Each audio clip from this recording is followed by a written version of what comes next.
Buenos días, gracias a todos por estar aquí, gracias a los que están conectados en YouTube también. Bienvenidos a la presentación del libro del colega de historia, Christan Velasco. Me toca moderar y como tal, quiero hacer ya que me costó el trabajo de leer parte del libro, quiero hacer un resumecito.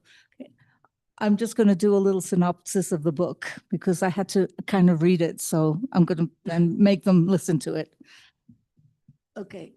El libro Commercial Banking in Kenya, A History from Colonization to Digital Age. O sea, una historia, la banca comercial en Kenia, una historia desde la colonización hasta la era digital. Es una obra que lleva al lector de la mano a través de la evolución de la banca comercial en Kenia, desde su nacimiento durante el periodo colonial hasta llegar a su transformación en la era digital. Los bancos, nos postula, no fueron únicamente instituciones financieras, sino también agentes imperiales, vehículos de poder económico y reflejos de los cambios sociales para bien o para mal. La banca comercial construyó la arquitectura financiera de Kenia aún antes de la independencia. En la época de independencia, porque nos lleva, es una como historia de larga duración, ¿no? En la época de independencia, la banca se adaptó para sobrevivir en un contexto ahora ya nacional. Al experimentar la transición al sistema, se reconstruyó y en la era digital, aunque dejó los antiguos modelos atrás, y hasta hizo nuevas formas o construyó nuevas formas de inclusión y de exclusión financiera. El autor postula que las raíces del nuevo sistema moderno tienen sus orígenes en los inicios coloniales. Esta obra de larga duración entonces postula que para entender el funcionamiento de la banca y su uso en Kenia se necesita comprender los legados coloniales, que es lo que yo pienso también para otras historias. Entonces, muchas gracias, Christian, por estar aquí. Te voy a dar primero la palabra. Christian is going to speak first and give a little synopsis of his book, and then I'll pass the mic around. Christian, por favor.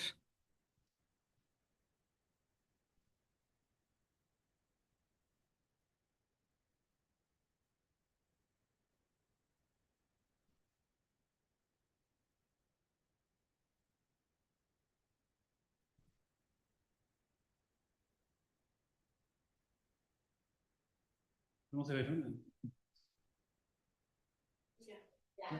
Ah, okay. Well, no. This one. Well, thank you, David and Arturo, for being here. Well, first of all, I need to say that this book, well, my PhD thesis and this book was possible thanks to this guy here. With another professor named Daniel Branches, was my supervisor in Warwick, and part of this idea was thanks to him. That I was really lost when I started my PhD. I have a different project, but then I focused thanks to him. So thanks for being here and to make some comments. Well, you will have the opportunity to read the book, of course, but I just want to talk about, this is a history of, institutional history of banking, basically. And the main idea of the book is to see the transition between the colonial times and the independent times of Kenya. So, because it's a different model.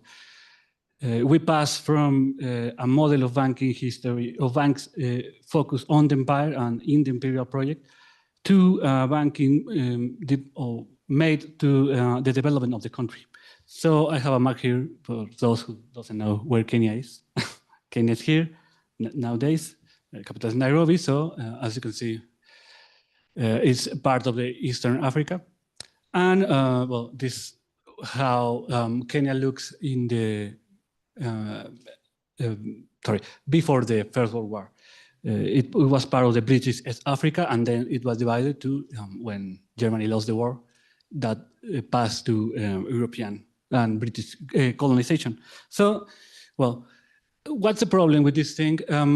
When I started this project, I discovered that there was not a history of banking in Kenya. There was a history of banking in South Africa that is more important in terms of deepness and size. There was a history of Ghana, obviously Egypt, things like that, North Africa. But Kenya, for the historiography of Kenya, there was a lack of history or studies related with banks. I have these books here because are the main books on economic history. But the thing is that, for example, all of these books, when talking about the banks, if they talk about the banks, they just, how to say, they talk in one paragraph and that's it, no more than paragraphs. And for example, the other one, An Economic History of Kenya and Uganda, has just one line mentioning the bank. And the reason behind this lack of studies was that banks were not important in Kenya, that they were created and worked just for the settled population, that by the way, the settled population represents 1% of the whole population in Africa.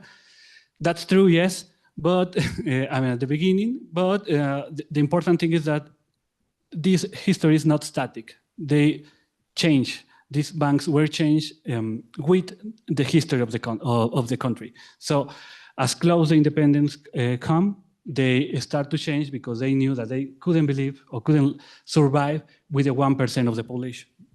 So there is this lack of studies in all of this history for the size and for the relative importance of these institutions.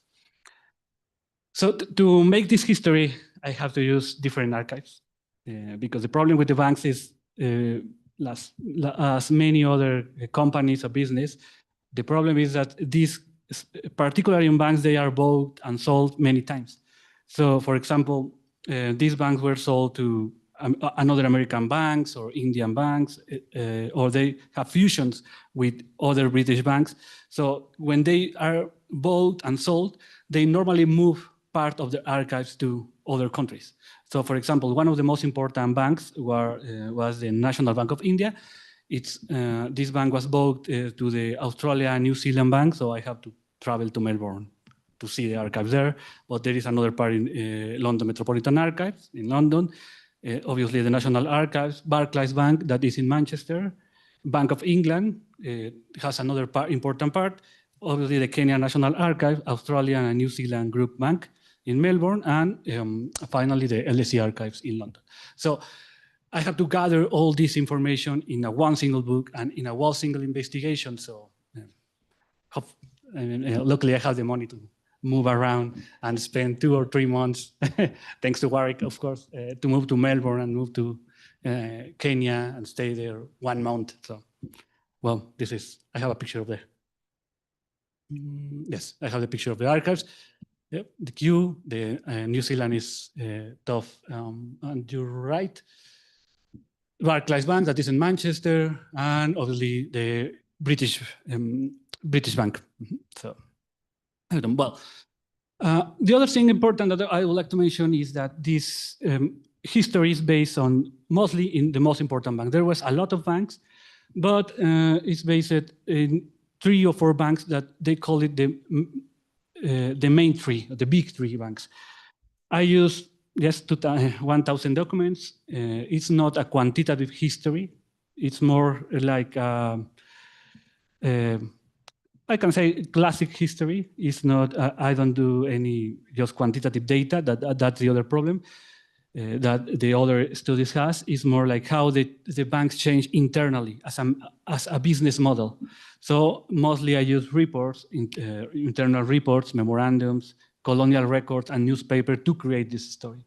So there was no ChatGPT in that moment, so it was more difficult because at the end I have to read most of them and then create databases to create this story.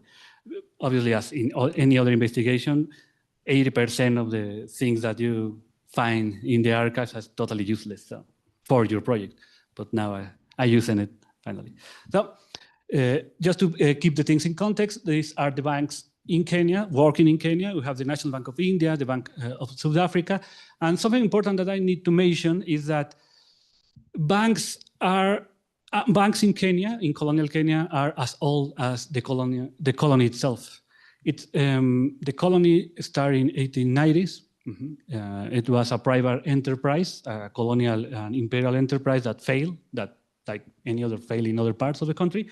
But they arrived with this bank, with the National Bank of India, And this bank started to make business in the colony in 1895.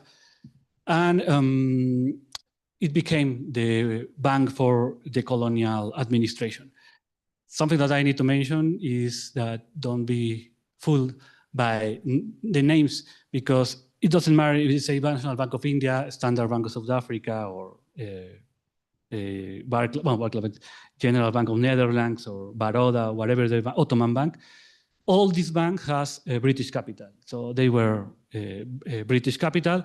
The difference is that, for example, the most important case, National Bank of India, is not a bank ruled or owned by Indian. It was a bank ruled and owned by British people, but it starts in India. That's why the name's India. And it's the same case for South Africa. It's a bank created in South Africa by British nationals, and this bank moved to other parts of the continent, including Kenya, and I think that Uganda and Tanzania maybe. I divide this book in 6 chapters. The main chapters of my thesis just were until chapter number 5. The first chapter, I discussed what kind of business are these, because these commercial banks are for colonial enterprise. I mean, work for the colony, for the colony, and that's it. That's happened, for example, in colonial Portugal, where banks were created just for the process of colonization. And you can prove that because most of these banks just disappeared with the colonization. Or it was legitimate enterprises, real business, and I discovered that most of these banks were. Then I tracked the transition of these banks in the chapter 2. The colonization of Kenya, the independence of Kenya, it's something interesting because it was it happened really soon. The people were expecting to liberate, or the British Empire were expecting to liberate the colony in the 1970s, probably 80s, but then the political process rushed this independence process, and the banks that were planning to keep in the colony and the colonial laws for another 30 years, they have to face this process of decolonization very soon. Then you have this challenge to create new banks with the idea that banks are, well, not the idea, but it's something proved, that you need this bank for development of the new independent countries, and then how these new kind of institutions deconstruct and adapt to the new economic realities. Because the other thing is that as other things in colonial Kenya, these banking institutions were really racialized. That means that, for example, managers were white, middle employees were Indian, and the staff, clerical staff, were Africans. So you cannot be a manager being African. That was not forbidden by law, but just by custom. So the problem is that they have to adapt and find this kind of staff to rule a bank that I suppose is not something easy to do. And the first managers, in fact, were Europeans that they literally import or remain in the colony during the first year. So you need to create this management. So I speak a little about this. At the end, the last part of the bank, that is how these financial institutions start to enter in the fintech technology, banks without offices. And well, just finishing, I always show this image that shows that the National Bank of India in 1895, I think, and a few years later, it's the same bank. Something interesting is that the offices of the National Bank of India are now the National Archives of Kenya. So the National Archives are there. So that shows how close the banks are with the history of the country, I suppose. I would say this. And just, I like also to show this image because, as you can read here, the bank say the Standard Bank of South Africa Limited. And the problem is that when independence start to be something that will happen and colonization start to be very criticized by the African politicians, it was not suitable and it was not good for them to have colonial in their names. So they changed to this name. The bank keep there, but I mean, legally, it continues the name continues to be Bank of the Standard Bank of South Africa, but now they hide Standard Bank of South Africa because South Africa was not, as probably know, for the apartheid policies and that, it was not good for the business. The people in the bank say that they need to hide their name and avoid any mention that they came from South Africa, because sometimes happens that people that Africans that want to open an account, and this is part of the book, I mentioned it, when they read South Africa in the name, they just turn around and go, because they don't want to, they didn't have anything to do with this kind of institutions. And this is the last picture, where this is the new Barclays was the most, the Barclays Bank, that this was a multinational bank, one of the most important banks, was the bank that did it better, bringing Africans as clients. So they published this image to show how the clients of the Barclays Bank start to change at the end of the colonial period. So this guy was opening an account, and the newspaper, that I think that is Daily Telegraph or something like that, took this picture to show how the institution and this process of Africanization of the banks. And well, I want to finish with this, saying that you can find the books here. And they were saying that the paperback, the book in paperback is coming, so you can pay less for the book. So. Do it in installments? Yeah. Yeah, because the original one was in 190 pounds, dollars, so now it's more cheaper. So thank you.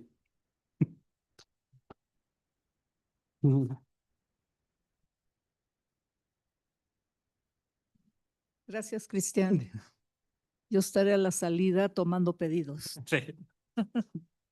I'll be at the entrance taking, the money for the book. Okay, bueno, it gives me great pleasure to welcome Dr. David Anderson today, an expert on the topic of Africa and other topics which I will read about in a moment. And it's a special pleasure for me because Christian and I went to the University of Warwick, and Dr. Anderson is a professor at the University of Warwick. So we were just reminiscing a little while ago. So welcome. Thank you. Hopefully it won't be the last time. I hope so. Ok, voy a hablar en español para dar su currículum. Es enorme su currículum, me costó algo de trabajo reducirlo. Pero bueno, el profesor David Anderson es profesor de Historia de África en la Universidad de Warwick, en la Gran Bretaña, dentro del Centro de Historia Global y Cultura. Es fellow de la Academia Británica por su trabajo acerca de la historia y la política de África Oriental y del Sur. También es profesor internacional en la Facultad de Colonia y ha sido profesor visitante en múltiples instituciones que incluyen la de Londres y la de Oxford. Es experto en varios temas como la historia colonial y postcolonial de África, especialmente de Kenia y de África Oriental, en la historia de la violencia y de la contrainsurgencia, rebeliones, la violencia de Estado y la represión colonial, por ejemplo, la insurgencia Mau Mau. También se especializa en historia social y ambiental, en decolonización y la Guerra Fría. Como dije, tiene decenas de publicaciones que incluyen libros y artículos, entre los que se encuentran, nada más mencionaré dos, Histories of the Hanged, The Dirty War in Kenya and the End of Empire, que es historias de los colgados, la guerra sucia en Kenia y el fin del imperio, y un volumen editado con Daniel Branch, que también fue coasesor de Christian, que se llama Allies at the End of Empire, Loyalists, Nationalists and the Cold War, 1952 al 63, que es aliados a finales del imperio, partidarios, nacionalistas y la Guerra Fría del 52 al 63. Y ahora le voy a pasar el micrófono al doctor David Anderson, please. Thank you very much indeed. And thank you for the invitation to be here. It's an absolute privilege to visit. This is my first time in Mexico, but Christian was my second Mexican PhD student. He followed Dr. Saavedra. Arturo came, I think, 20 years earlier or more when I was teaching at SOAS. So I wonder what my third will be. I don't know. We'll see if we get another one. But And I want to start by saying something about research and about the process. Christian mentioned in his own introduction that students often arrive with a project in mind, but that's not the project they do. And I think that process of discovery and of recognition of what it is you should be studying is part of an evolution that takes place with the student, but also with a cohort around the student. And I think we're very fortunate at Warwick that we've had a very strong cohort of doctoral students in the field of African history, so that when Christian joined us, he came not just to work with Daniel and myself, but with a group of other students who give mentorship and guidance. So it's far more than what Daniel and I do. It's that wider group that helps shape the scholarship that everyone does. And I think that's so important. And I think you can see clear evidence of that in the way Christian's work evolved and developed. Because as you say, you started with an idea that was undoable, as many students do, yet you ended up with a perfect project. And also, I should say, a project that then grew after the thesis, because the book is not the thesis. The book is quite a substantial redrafting with additional chapters and additional elements to it. And those elements I'm going to say something about near the end, because I think they're really quite important. Because one of the real skills a good research student gets, as I think everyone in this room will know, is the capacity for independent thinking and independent work. And that ability to go your own way and be confident in what you are doing. And I think Christian epitomized that. I think when you finished, I think you were my 54th PhD student to complete. It's now 65. I currently have, I think it's 9. Okay. So I might get to 74, but I'm not planning to go above that. We'll stop there. But so I tell you this to say I've very experienced at this. And I've learned that if you get a good cohort of students together, your job is much easier. And I think you benefited from that hugely. And your co-supervisor, Daniel Branch, was my student formerly. So it's a small world. So research as a process is crucial. I think it's evident in this project. But I now want to say something about Kenya's economic history and set a context that maybe those in the room may not be so aware of, because I think what Christian has done has actually been enormously pioneering. And he doesn't put it this way himself, so I'm going to say it for him, because I think it's important to recognize that although he said very generously, there are banking histories for South Africa, there are a couple of things on Nigeria, there's something on Ghana, but actually the history of the financial sector as a whole in Africa, even for the modern period, is hardly touched. So there's a vast area of potential research there that people have not explored. And coming into that field and looking at what was in front of him, Christian really had no models to follow. There was no prior studies to base and frame your work around.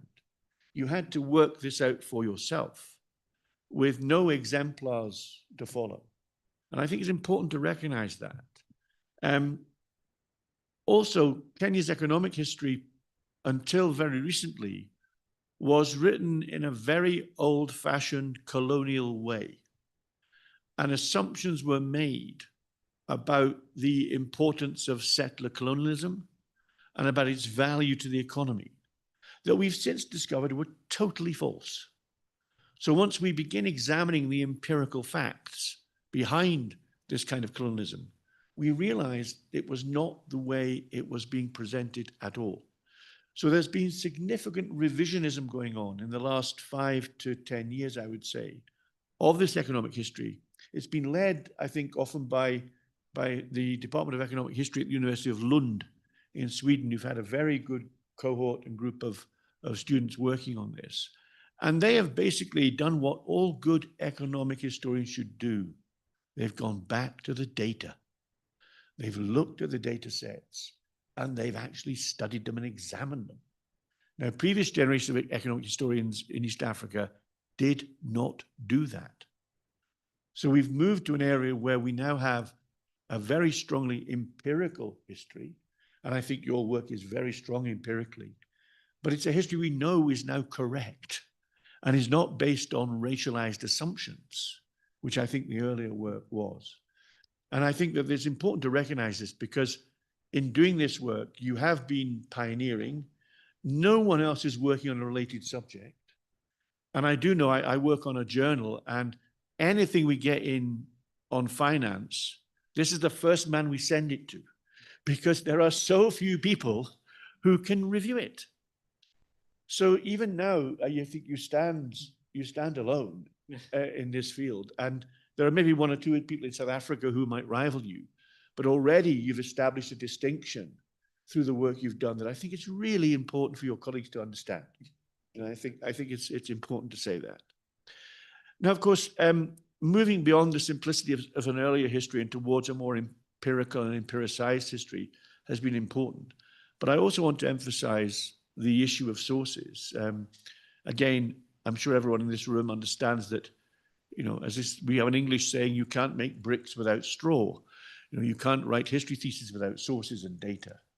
And one of the great things about this study is that Christian was absolutely meticulous in seeking out sources and using them.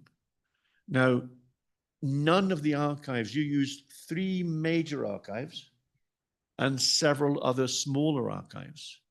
None of them had been used before by previous scholars. So you're going into a barren, virgin field of material. So I'm hoping you're going to publish a few more articles, because I know you got much more material than you could get into the thesis. But that was also, I think, pioneering and quite important. And those archives, as you showed us in your pictures, those archives took you around the world. And we were fortunate. I remember the main worry with teaching you was finding money for your travel. That was the major concern, was trying to get the travel funded, and having enough money to go to these places was always a struggle. But again, we're fortunate at Warwick, we were able to do it. But that also is important, because many people do history theses at Warwick where the archive they're using is on the campus. That's as far as they travel. So there's also challenges to doing a project that involves archive work in different countries, in different cultures, in different languages. And I think you cope with all of that remarkably well. And the book is a wonderful testimony to the way you're able to integrate those different sources into a singular study with a strong, clear argument that is really based in substantive evidence. So I congratulate you on that, and I think it was a real achievement. But it's still the case that you finished this study 3 or 4 years ago now as a thesis, and then you've revised it. I'm not aware of anyone following you. There's recently been a student who's been studying the stock market in Nairobi, who's been drawing heavily on your work, but I'm not aware of any body of work coming forward that's following this. So I look forward to that happening. It will happen eventually, but it may take a little time. So what I'm really saying is I think that this is part of what you might call a new history of settler colonialism, a new understanding of the colonial world in its white supremacist guise. And in many ways, because of the sources this uses and the way it is framed, I would say it's a global history, not actually an African history. I think you should frame it as a global history, because I think that's what it really is. And I think its methodology reflects that in the variety of sources you've used. So let me say 1 or 2 things about colonial Kenya, and then just 1 or 2 things about post-colonial Kenya. So any study of economic history in Kenya has to be about race, and it has to be about class, because race was determinant. And I think people, perhaps if you don't study Africa or British imperialism, you maybe are not aware enough of how significant race was. So although Kenya was not an apartheid country like South Africa, it had a system of segregation that was pretty close to apartheid. And that segregation went through every sphere of society, and it affected the financial sector enormously. So not only could Black customers not open accounts, they weren't allowed inside banks. They couldn't even physically enter the building because of segregation laws. So the extent to which the African majority is excluded from this is quite profound. And one of the real qualities in your work was the way in the archive that you were able to document how often that was challenged historically.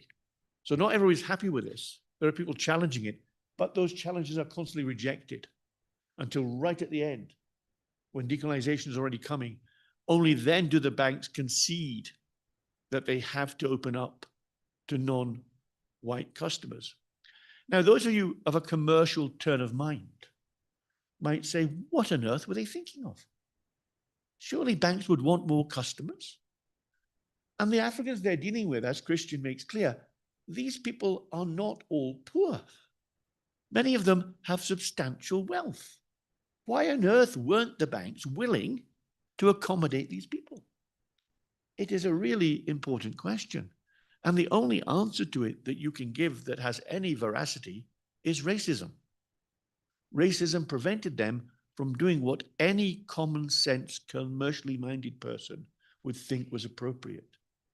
So race has to be part of the study, and it is part of your study. It's very central. But class is also part of it. British society, even today, is deeply class-ridden, and in colonial times, far worse so. And Kenya was a very class-ridden place. So even among white settlers, as you revealed in your study of their banking practices, there were strong class elements among the settlers themselves. So some of the settler community are actually very poor. They're much poorer than the wealthiest Africans in that same economy. And the banks are less keen to accommodate them as well. Poor whites are not necessarily what the banks want to be dealing with. So for example, in the work you've done on land banks and on the funding of agriculture, the banks are very reluctant to get involved in funding failing farmers, even if those farmers are white. And it's the state that has to come in to do that. So class is revealed in many different ways. But finally, I'd like to say something about the chapters that you added to the book after the thesis. And these are the chapters on the post-colonial period, and especially on the more contemporary events in Kenya. What you've written on these topics is totally unique. There is no other study that comes close to it. You give an extraordinarily good summary of the shifts in Kenya's financial sector from the 1970s onwards. And I think you capture extremely well all the key events. And there's lots of them, because for those who've not yet had time to read Christian's book, one of the key characteristics of the Kenyan banking sector after 1963 was it kept collapsing. Banks kept going bust. And one reason they kept going bust is that Africans took some persuading to put their money into a bank, because they'd not been encouraged to do so before. And it was, as you show, it was not naturally the thing they might do. So banks kept overcommitting themselves. There was a lot of irregularity in the sector. There maybe wasn't enough adherence to rules, and banks regularly went bust. So the banking sector was constantly wobbling, yeah? But you had within this, in the late 1980s, early 1990s, a major scandal called the Goldenberg scandal. And Christian has about 10 pages on this. I think it's an excellent section of the book, well worth your time reading. The Goldenberg scandal is the largest scandal in the history of this planet against state finances. A group of state officials and actors, not all of them politicians, most of them civil servants, embezzled from the state several $billions. What they took out was the equivalent of Kenya's GDP for about 6 or 7 years. And they got away with it over a 5-year period. They started with one banking scam, which involved false accounting of trade advances for goods that didn't exist. And they then spawned that into 5 other kinds of scam that earned them even more money. Well, we know all this in detail because another one of my students, Christian's half-sister, Lillian Cheretich, did a forensic study of the Goldenberg scandal. And it's been written up in the Kenyan press since then. We've got lots of details on it. And Christian cites all this in the book. But the point about the Goldenberg scandal is that all this money is embezzled. The people who embezzled it are known, and there's not been a single prosecution. And none of the money has ever been recovered. And there is the quintessential problem, is that the Kenyan state is not able to manage and regulate this. And that's got to be kept in your mind when you look at Kenyan banking. The capacity of the state to actually administer this system is extremely fragile. And it is therefore all the more amazing that Kenya has managed to pioneer phone banking. So Kenya has this M-Pesa banking system that was initially unique to Kenya, and around 40% of Kenyan citizens participate in it. So they won't go to a branch and put their money in an account, but they will bank on their phone. How weird is that? And they do it for quite substantial sums of money. So Kenya is a very paradoxical place when it comes to financial management. And I think your final chapters capture that beautifully in the way you've juxtapositioned these various things. In one sense, Kenya is praised for being wonderfully financially pioneering. But in another sense, it's a disaster because it can't regulate the sector in any meaningful way. And it's lost so much money through corruption and things related to it. So I congratulate you on getting that additional element to the book. I think it makes a real difference to what the book's able to do. And then to conclude, we've been talking this morning about your next project. We've been planning what you might do. But I think the point I want to make about that is that there's so much in the economic history of this wider region in East Africa that you could do. And it's a field that's ripe for further work. And I really hope you do manage to settle on a nice project that can be done, even from Mexico. I realize the challenges that throws up for you. But I think there's so much that you can do, and there is no one better placed than you to do it. So congratulations. Thank you very much.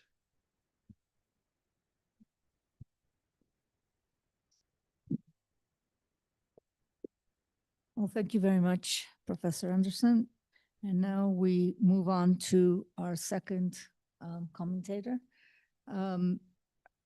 el doctor José Arturo Saavedra, que es profesor investigador del Centro de Estudios de África y Asia del Colegio de México.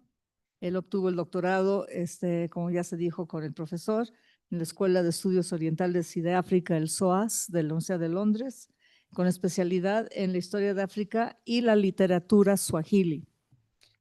Sus intereses se centran en la historia y la historiografía de África Oriental, el papel del idioma, la lengua más bien, la literatura y la cultura de las sociedades africanas, la literatura suajili y la poesía como fuentes para la historia, la interacción de la lengua, el poder y el estado colonial y postcolonial, el Islam en África, la identidad cultural, el cambio social, la colonización y la decolonización.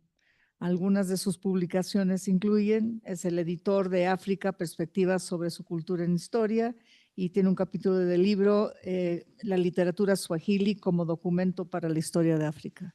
Sin más, le paso el micrófono al profesor. Muchas gracias. Thank you very much. Well, first of all, I want to thank a lot my college and friend, Christian Velasco, for thinking of me and inviting me for this presentation of this outstanding book. But please let me first, before I talk directly about the characteristics and the value of this, of the contents of this research, to talk a little bit about my relation first with Christian and then with Dr. Anderson, in order that you can understand that for me it's a real challenge to talk about this book, and I will tell you why. I met Christian in Mexico. I didn't know anything at all about him until we met when he came back from his PhD, when he got his degree, and we began working in here at CIDE, and he tried to organize without knowing either who was working African topics in Mexico. Even that we have our Center of Asian and African Studies at Colegio, México, we know that it's very limited. We don't have many lecturers or researchers. And also because in fact, it's a center that is multidisciplinary. I mean, we have people from literature, from philosophy, from the study of African language. And in my case, I'm a historian trained with African language, specifically Swahili language. And in that sense, Christian luckily invited some people from NAM and other person I don't remember from what? But at the end, we talk a little bit, and by coincidence, when we talk a little bit more, he told me, I studied in Warwick. Okay, it's very good. Economic history, that is a topic that it's very important, valuable, but well, let me talk later about what is studying African economy history in Mexico. The point is that we talk about, he told me, no, my supervisor was David Anderson. No, David Anderson. What a coincidence. He was also my supervisor, but many years ago. And let me tell you something. For me, it's a challenge to talk about this because I'm not an economic historian. As the Professor Clara has said, my specialty is African history, but more related with linguistics and culture. And David Anderson was a very outstanding supervisor. Actually, I must say very briefly that also my research was published. And it had success in the field of specifically Swahili studies in the world, and in Germany, Britain, and United States. It was a research that was very well known. 20 years ago almost, it was published. Yeah. And in that sense, that shows the versatility of David, because he can work about economic history. He can work also about the history of language and cultures and colonial cultural confrontation. That was my topic. I still quote your Utensi poets to my students. Yeah, actually, thank you very much. Actually, I was surprised because 3 years ago, it was published in Austria, an article of a guy called Eric Borton. Yes. Synonymous like the rock star, don't confuse him. Who I know well, yes. That he published an article based in my book. It is very good, I mean, I feel very happy and very proud. Thank you very much, Dr. Anderson. I'm happy to have the opportunity to thank you publicly. But that's the point.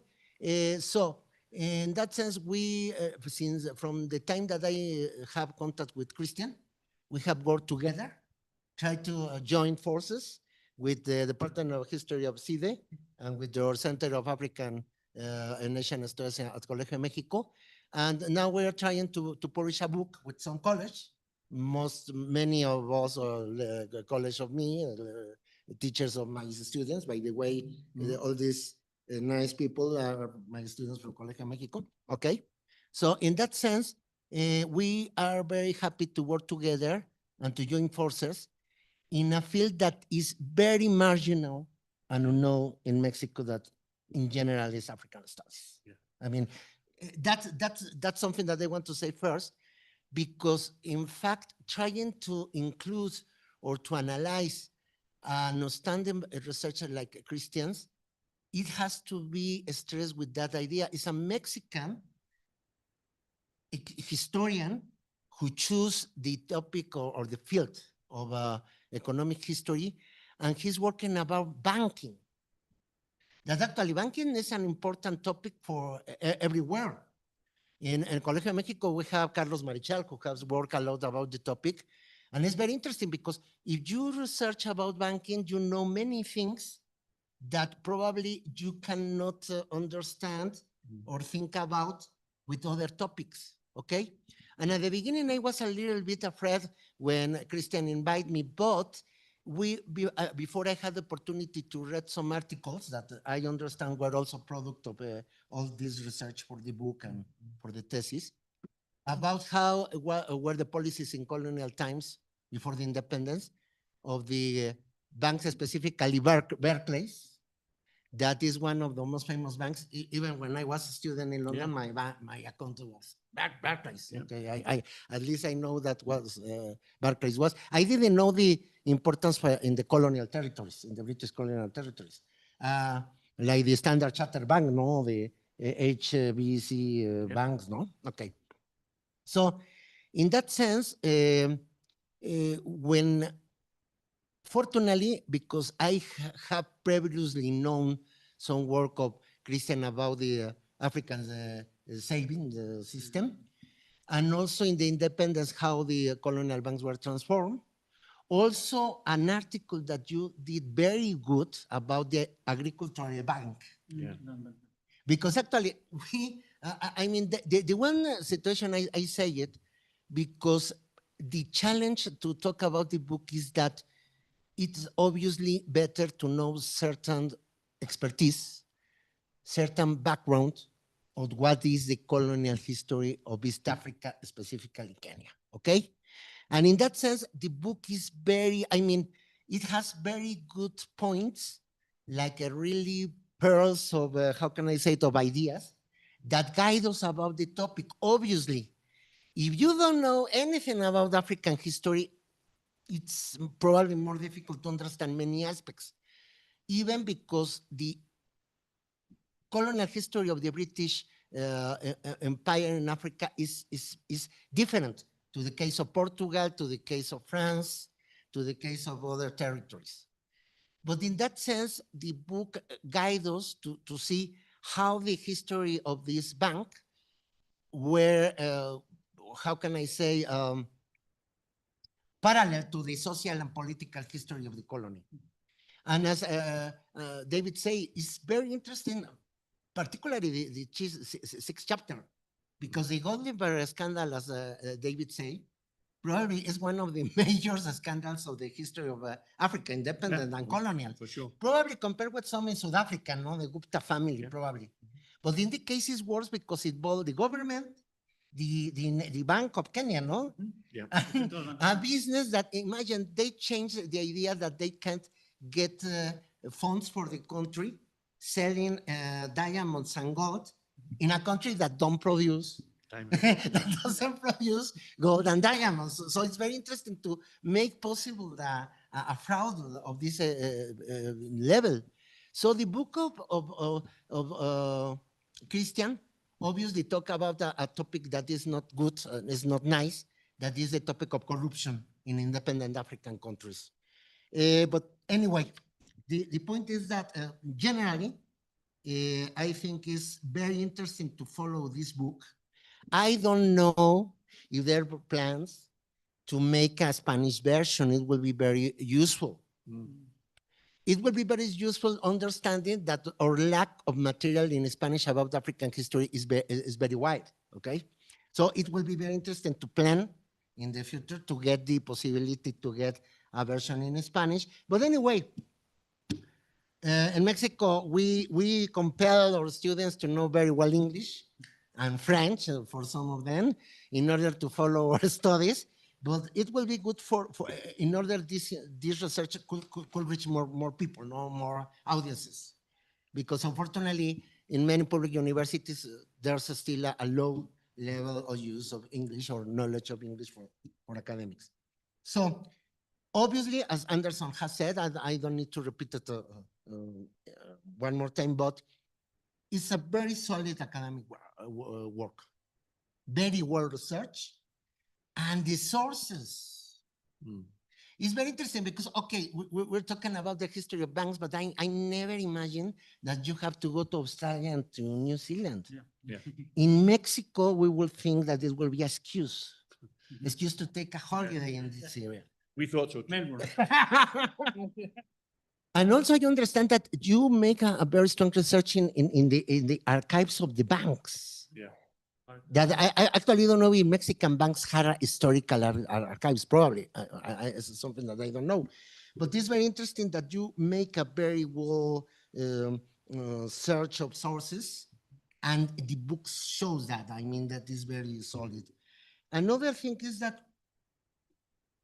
I don't know if voluntary or intentionally, but you make a very good combination of economic and social history, as I said, okay?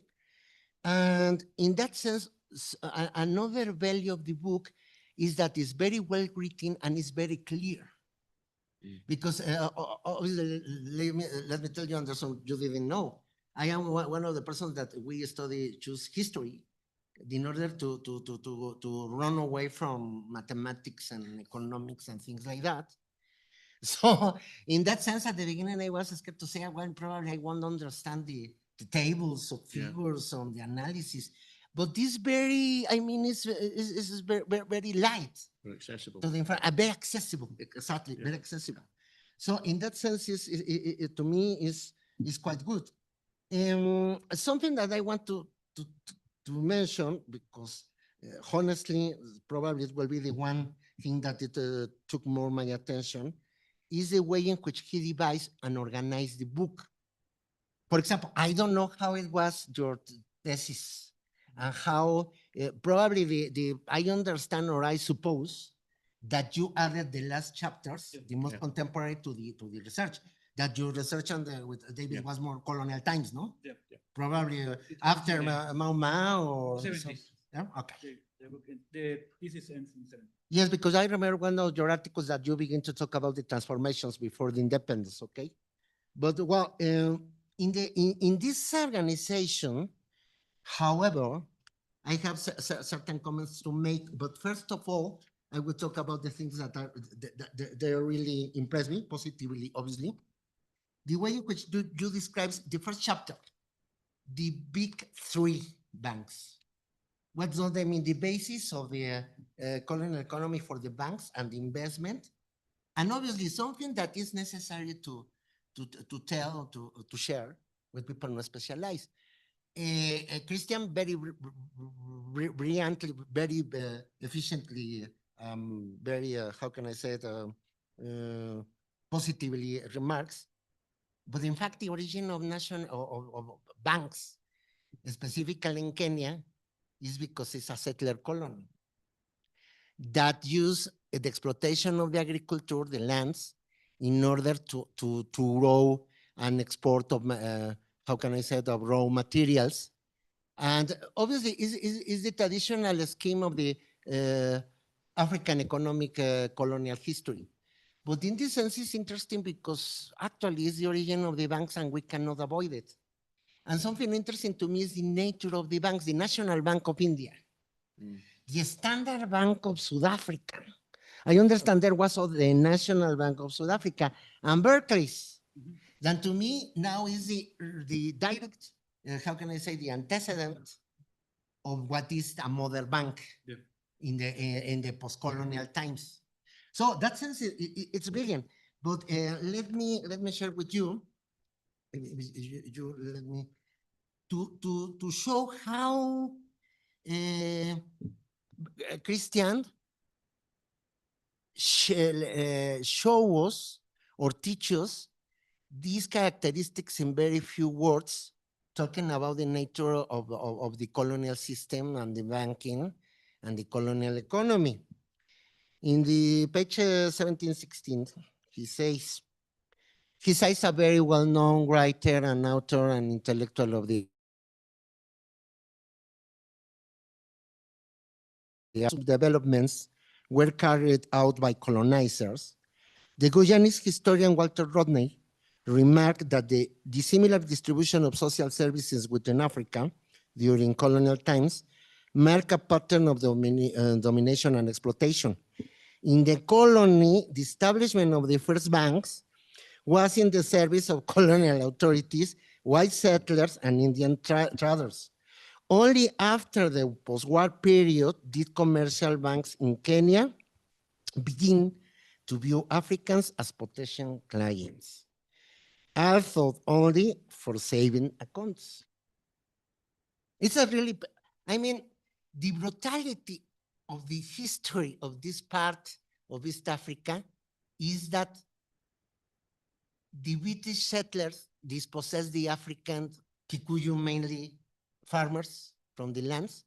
They changed to squatters until the end of the Second World War, and they took the land.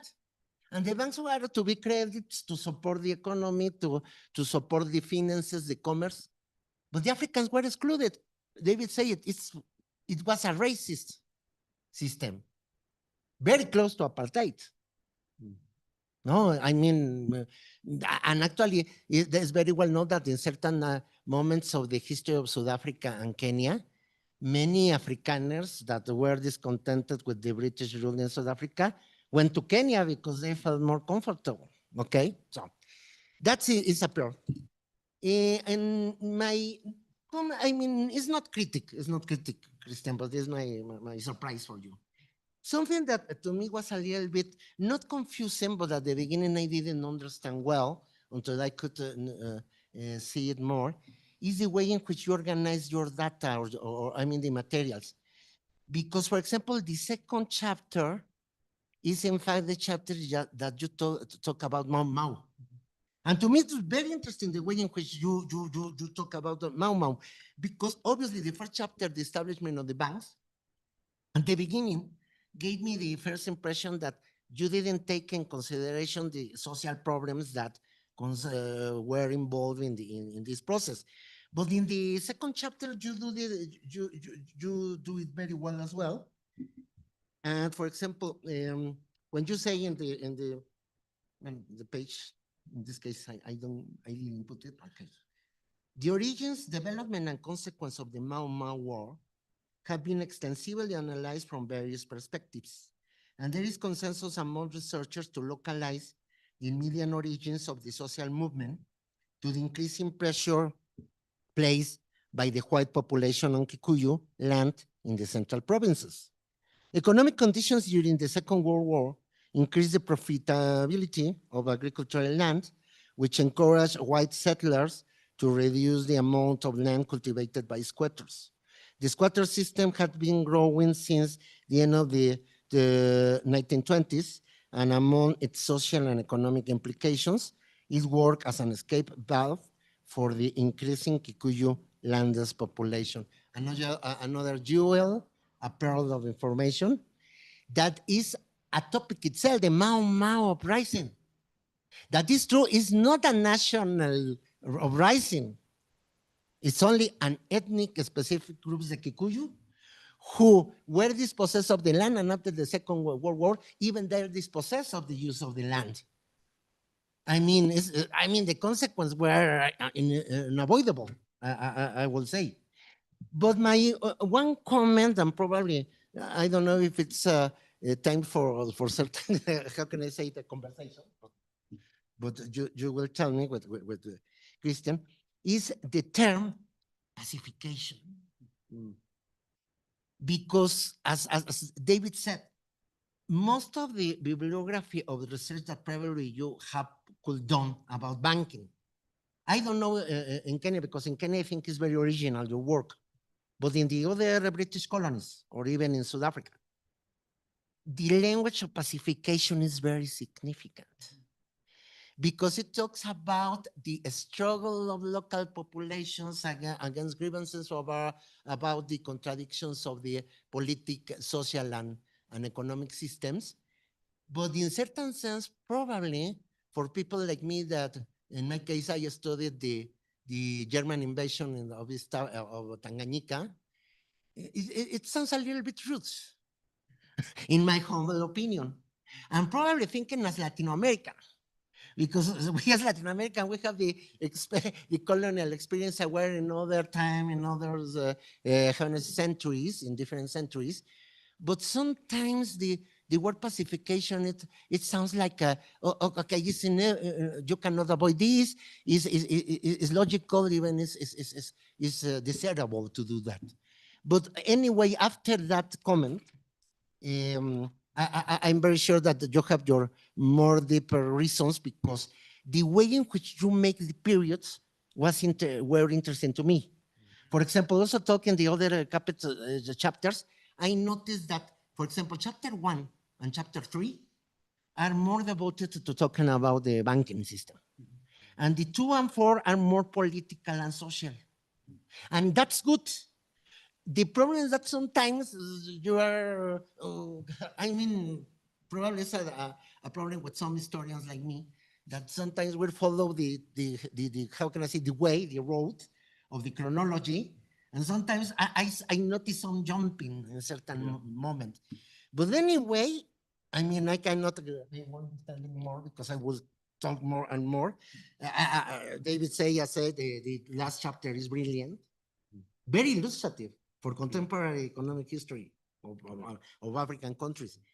But anyway, I consider this something that you should try to publish in Spanish. Obviously, to me, it's much easier to say. But obviously, and I'm sure that David agree with me, it's a valuable contribution for the economic history of Kenya. I suppose that in the fields for African studies, economic history specifically, it will have a lot of success. It will be a book that will give a positive mark. And probably the topic of the incorporation of Africans in the banking system is more research in the periods previous independence and independence, because one day you explained to me there is not a lot of information between the wars, the decades after the Second World War, because I mean, there's not many ways even to know, for example, how is the emerging of an economic Kenyan African class. Yes, indeed. Okay, but I think the last chapters give a certain idea, because it's understandable that up to the independent times, there's a political Kenyan class who get the economical power, and certain sectors that probably, I don't know if you have researched more about, in the 50s, for example, certain African sectors like the Kikuyu. Yeah. There's certain Kikuyus that they be called entrepreneurs, specifically for tourism sector. I remember that in my times when I traveled to Kenya, the more wealthier and prosperous Kenyans were Kikuyus involved in tourism. And in that sense, probably it will be interesting to know how other sectors, other ethnic groups were incorporated, because a part of the debate that is very true. The idea that even the British thinking or European thinking is that the Africans were not capable to incorporate or to be educated short time to the new economy. But anyway, Christian, my congratulations. I am sure that it will be very successful. I'm very proud of you, and thank you.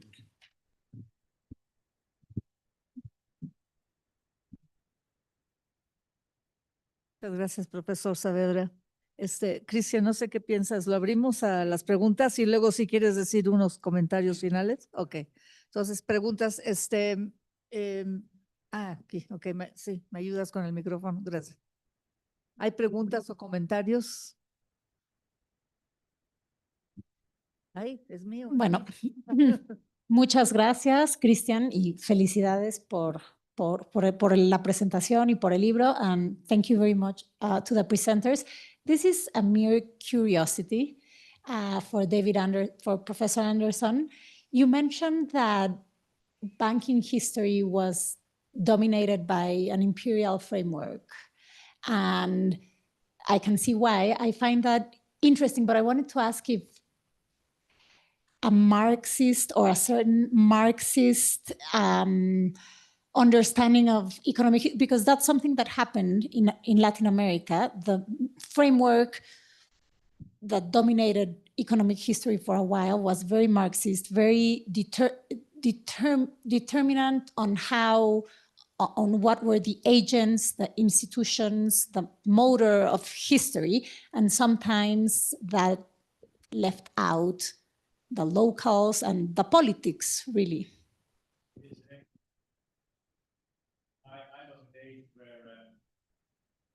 all I was reading Marxist histories in Africa. That's what we grew up with. So yes, it's the dominant mode of production in knowledge production on Africa. But it's interesting that in that work that was mostly produced between about 72 and the early 80s, banking is hardly mentioned. So there are several very prominent Marxist works on settler colonialism in Kenya, but they hardly touch upon the financial sector at all.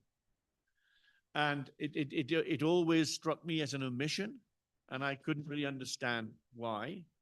But I think it is actually rooted in the sources problem, that the sources for that kind of study were simply not readily available. And those scholars who did investigate archive sources did not look in that direction. They looked at government archives on things like agricultural production. And they were trying to study class, which they often were.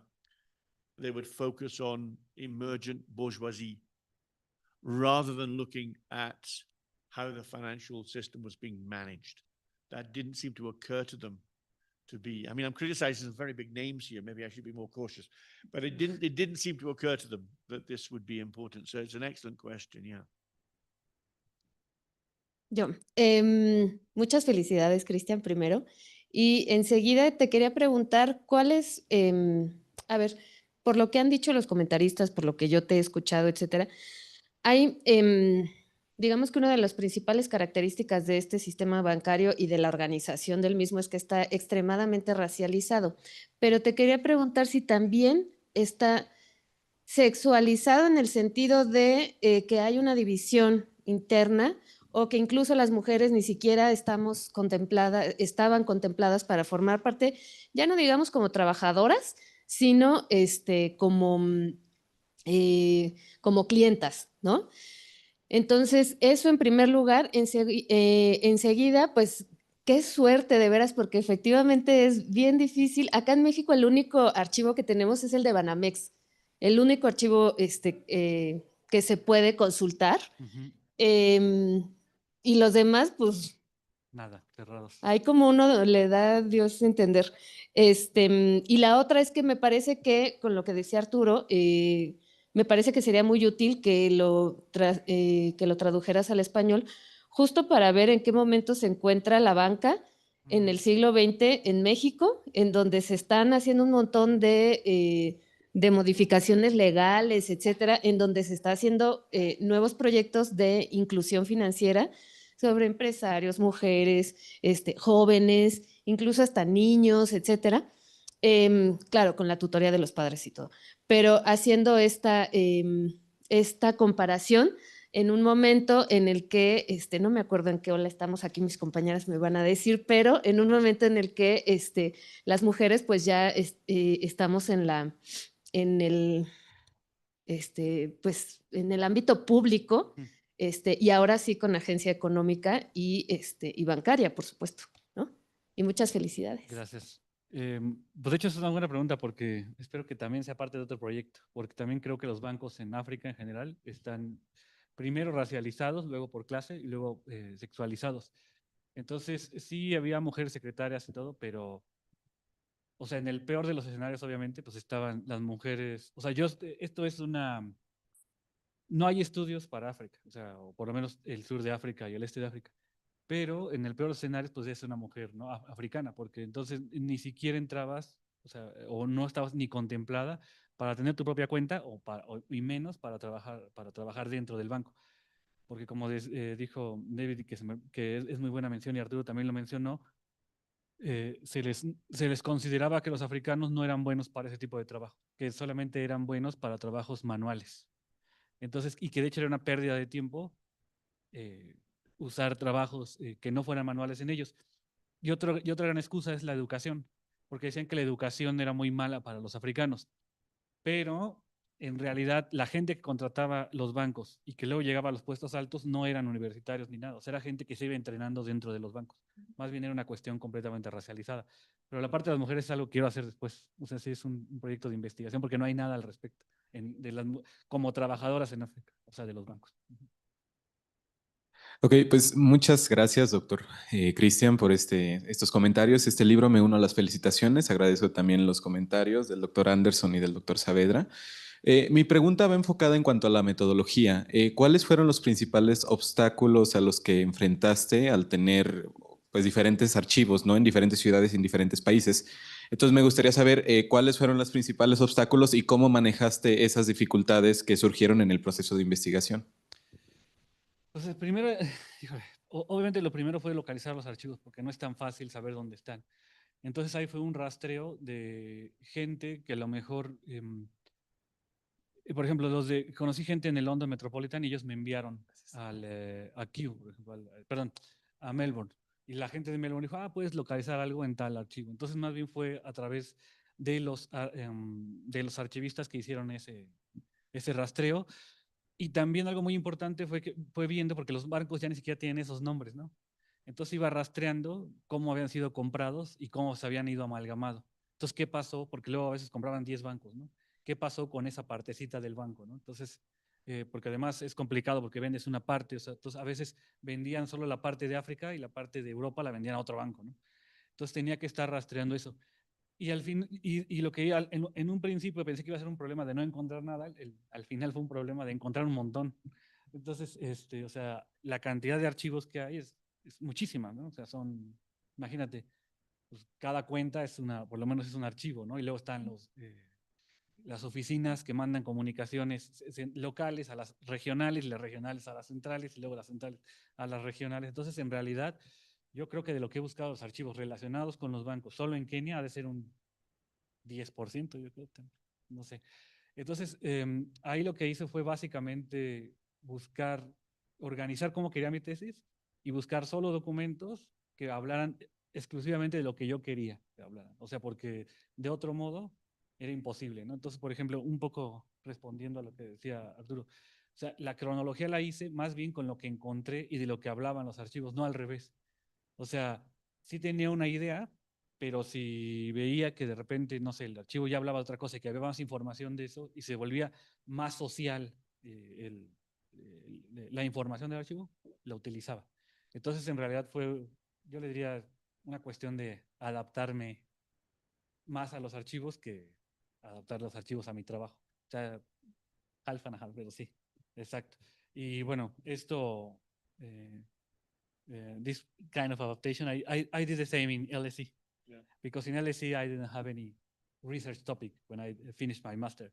So I discovered the archives in LSE, Botswana and Ghana.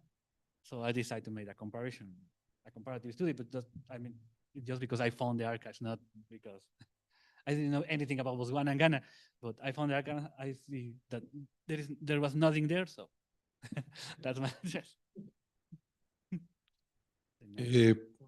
Disculpa, yo también tengo una pregunta. Muchas felicitaciones de la misma manera y muchas gracias por la presentación del libro. Pregunta va un poco más enfocada sobre la cuestión racial, pero tengo dudas acerca de cómo se imprime en marcos de regulación jurídica o en temas de legislación, sobre todo porque, bueno, esta división racial y de género que también ocurre, pues me imagino que tiene que haber una legitimación jurídica por detrás para que esos procedimientos se lleven a cabo y que las exigencias de parte de la sociedad pues no sean tan escuchadas en ese aspecto, ¿no? Yo voy a hacer una cosa rápido, nada más porque prefiero que contesten ellos, pero otra cosa que es importante mencionar es que por ahora mi libro es básicamente institucional, o sea, lo que rastrea es todo dentro de las instituciones. Entonces, en realidad casi no me metí en temas legales, pero en cosas legales de las empresas. O sea, entonces, I don't know if you want to, is there any kind of legislation that supports racialization? Or? So there was no apartheid-style segregation law, but there was social segregation of space, for example. So in the city of Nairobi, there's no law that says an African can't go into that shop, but he can't. Because if he tries to, he'll be thrown out. And the same with bars. In theory, anyone can enter any bar. But if an African walked into a bar, it would go very quiet and he would then be removed. So this segregation is social, not legislative. Yeah. But there is legislation that adopts what in English is called a color bar. So, for example, wage legislation. So in Kenya, wage levels are set by the state, and they are racially determined, right? So if you're white, you earn a certain amount. If you're doing the same job and you're Asian, you earn less. If you're doing the same job and you're African, you earn even less. And there are barriers to which each race can rise in employment. They are blocked. Yeah. Also, another aspect of it would be that in situations where Africans are brought before the law or for any offense they commit, punishment is racialized, right?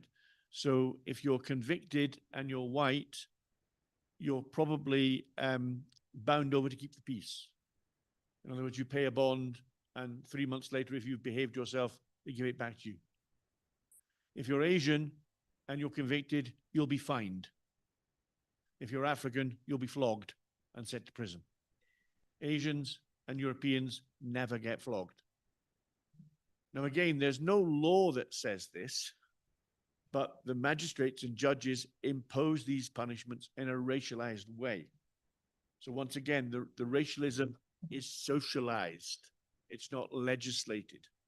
So the British are able to say, we're not segregating in Kenya, but in practice they are. And that's the problem. So your question is a very good one, because that's the problem. It's not a legislated system, it's a socialized system. And in my mind, that makes it much worse. Much worse. If you don't need the laws and you still do it, it's a much worse kind of racism.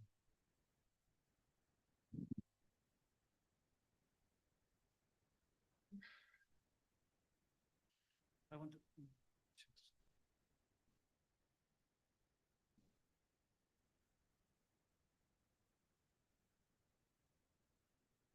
talking about that, gave me the opportunity to talk about this thing. For example, this about racialization of the poor. These are mobile units. This one is for Kenya. Yeah. And the mobile units are really got a really racialized structure, because even when it's not legal, for example, they have a white accountant in the bases, an Indian was taking the savings and filling the passbooks, and the African one, and the African that was did the promotion of the bank. And something interesting here is that the bank say, well, yes, the white guy can stay in the office, in the main office. The Indian guy can sleep inside of the bank, and the African guy can sleep outside of the bank, because the idea is that the African should not be close to the money. So that's was not it was not legalized, but that happens. And the banks, and that's the other thing, the banks never take into account seriously, for example, the Mau Mau. For them, it was not a revolution, not a social uprising. It was more just like a police thing, a police matter, a criminality thing. And the banks felt comfortable with this. That's why they had a lot of problems of adaptations and finish the racial practices. So it was a complicated thing. And it's worth stressing as well that as Christan makes clear in the book, the banks did not willingly change this. So as decolonization comes, the banks don't move in this way. They have to be compelled to change. So had they been left, they might not have changed. So these ideas, I think this implies these ideas are very deeply embedded in people's thinking. They're not doing these things because they have to. They're doing it because they want to. And that makes it harder to change.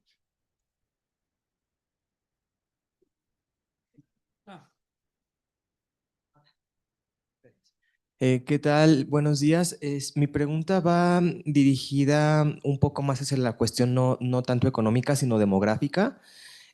A mí no me queda muy claro si Kenia fue considerada para ser una colonia de poblamiento o de explotación. Esa duda siempre la he tenido porque, bueno, o sea, es muy conocida, por ejemplo, la comunidad africana, ¿no? En Sudáfrica o en Namibia, que justamente pues eran colonias que se consideraban de poblamiento, pero en Kenia yo no tengo identificada ninguna comunidad blanca como tal. Entonces, pues con todo esto que nos estaban platicando, pues yo digo, bueno, toda esa gente blanca, ¿a dónde se fue? ¿Sigue allí? O sea, para empezar, vuelvo a lo mismo, o sea, no me queda claro si el modelo colonial en Kenia fue de poblamiento o simplemente de explotación. Entonces, pues quería saber qué onda con esa población blanca en Kenia y qué pasa al día de hoy. Ujú.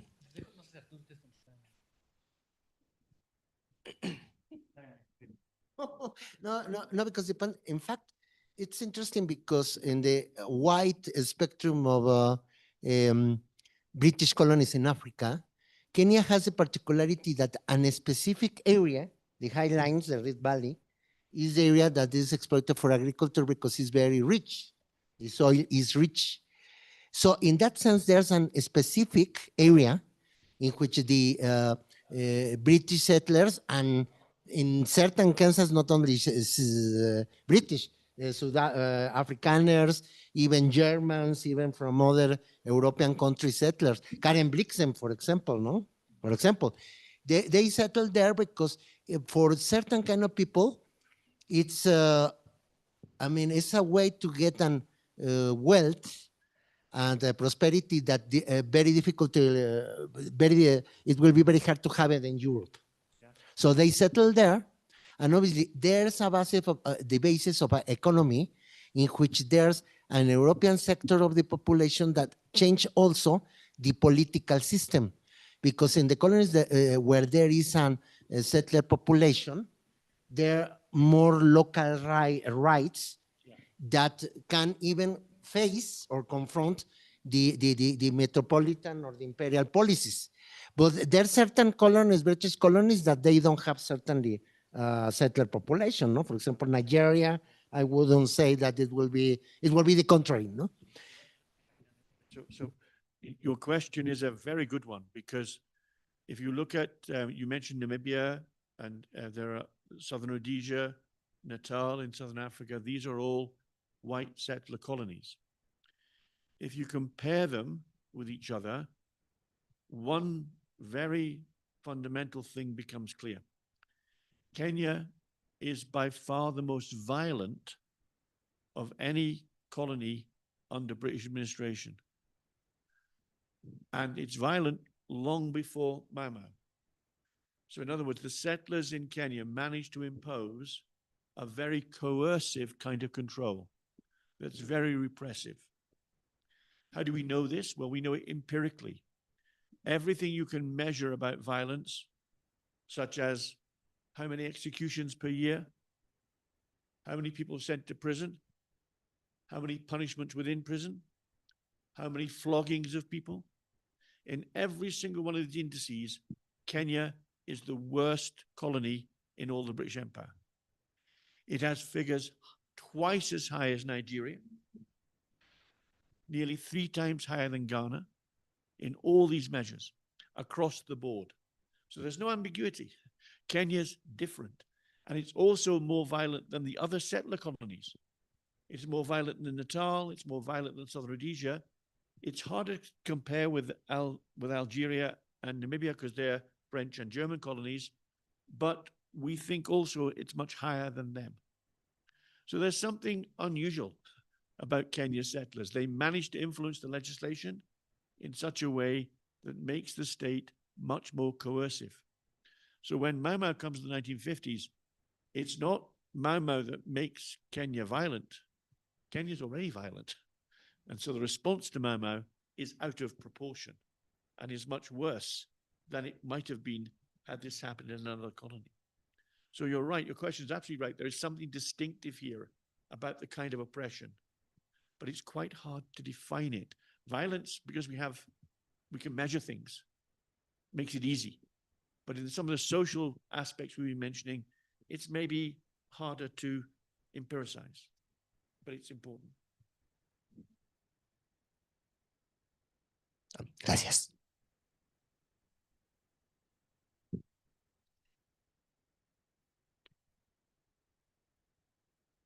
Well, muchas gracias a todos. Thank you very much, Arturo, David. Thank you for your kind words. I want to read my own book again. So, thank you. I had yes, and well, that's it. And don't forget that we have a last event, the open seminar of David Anderson is given on Monday, same hour, same place. And the interesting thing is that he's present. I don't know if you want to talk about a little. What are you presenting? Yeah, I'm going to present on some work I've recently been doing on Idi Amin of Uganda, who is, I think, well known globally and is renowned as a tyrant. And we've been looking at what it was that made him that way. So it's often said that he was simply living out a colonial legacy. So what I'll be doing is explaining what that might mean and where some of his violence might have come from. And suffice to say, the answer is more complicated than that. There are other things we can say about Idi Amin as well. And I'll be showing some really rather unique images as well, I hope, in the talk. So I do hope you will come. Thank you. Muchas gracias, Clara.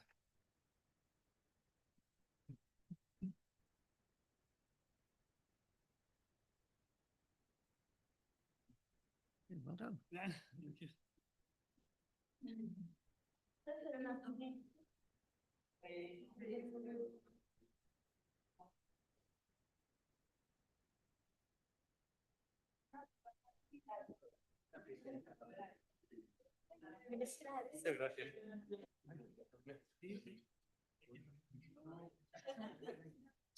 We can take all Yes, of course. Let's do that. Yes, we must.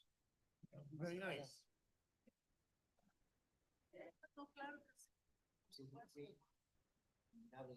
Claro. No, but I would love to see.